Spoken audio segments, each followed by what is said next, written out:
Entonces tratemos de desarrollar un poquito de eso. ¿Qué es un Bien, médico familiar? ¿Qué lo distingue de un internista a un médico familiar que una vez se suele confundir esto? sí, mira que es una especialidad que no es nueva, pero no es muy conocida todavía y que, a diferencia de otras especialidades, no es tan fácil como de definir.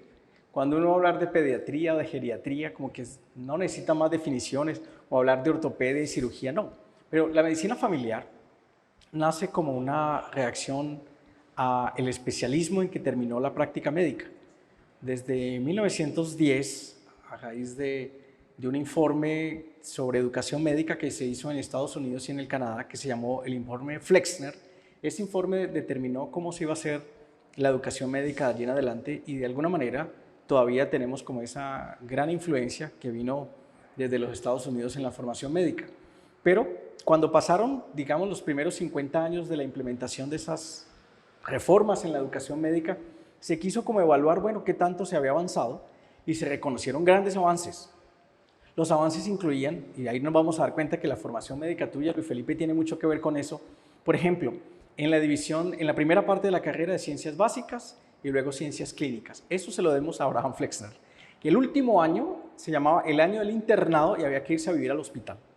Las prácticas ambulatorias se consideraban como que ya no eran tan importantes lo comunitario, sino que había que regresar a las instituciones de alta complejidad para que se hiciera la formación médica. Las materias se agrupaban como por departamentos y de esa manera era que se iba a funcionar.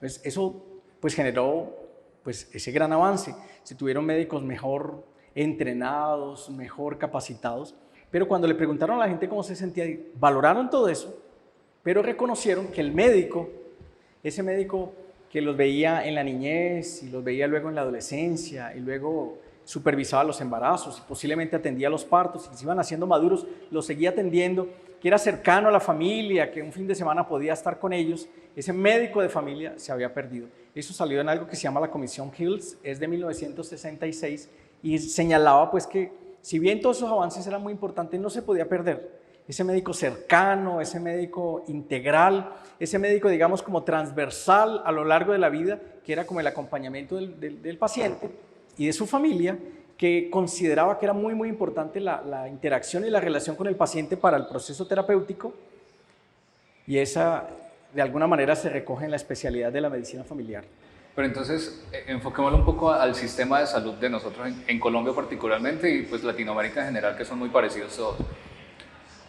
Cuando uno envía a un paciente a una cita de control con un médico familiar, ¿como a qué patologías Bien, o a qué está enfocado el médico familiar o esa consulta con medicina familiar? de acuerdo. Bueno, la medicina familiar es la especialidad de las enfermedades crónicas no transmisibles en la atención primaria. Entonces ahí estoy diciendo como tres cosas. No es un servicio de urgencias para resolver en el servicio de urgencias, aunque algunos médicos familiares están apoyando a los médicos generales que están en los servicios de urgencias para mejorar la precisión diagnóstica y los manejos. Entonces, es enfermedades crónicas.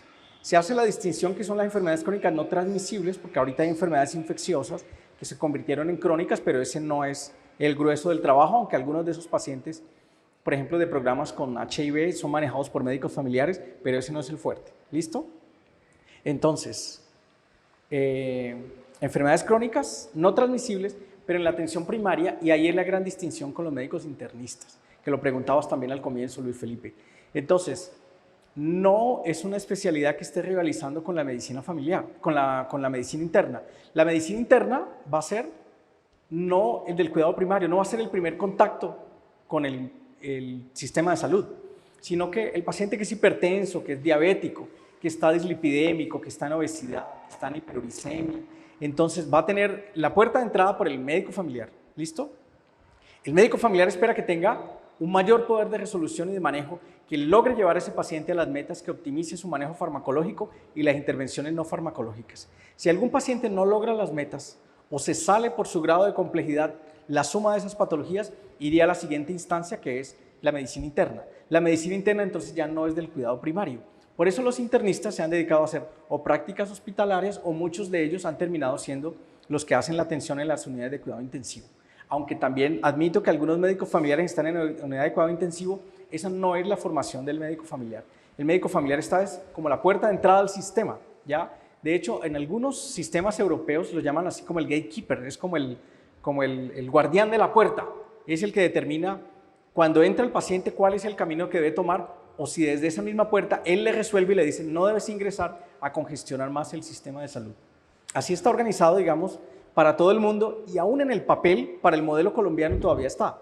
Solo que nos falta mucho llevarlo a la práctica y la implementación, pero esa es la dirección en la que va nuestro sistema de salud.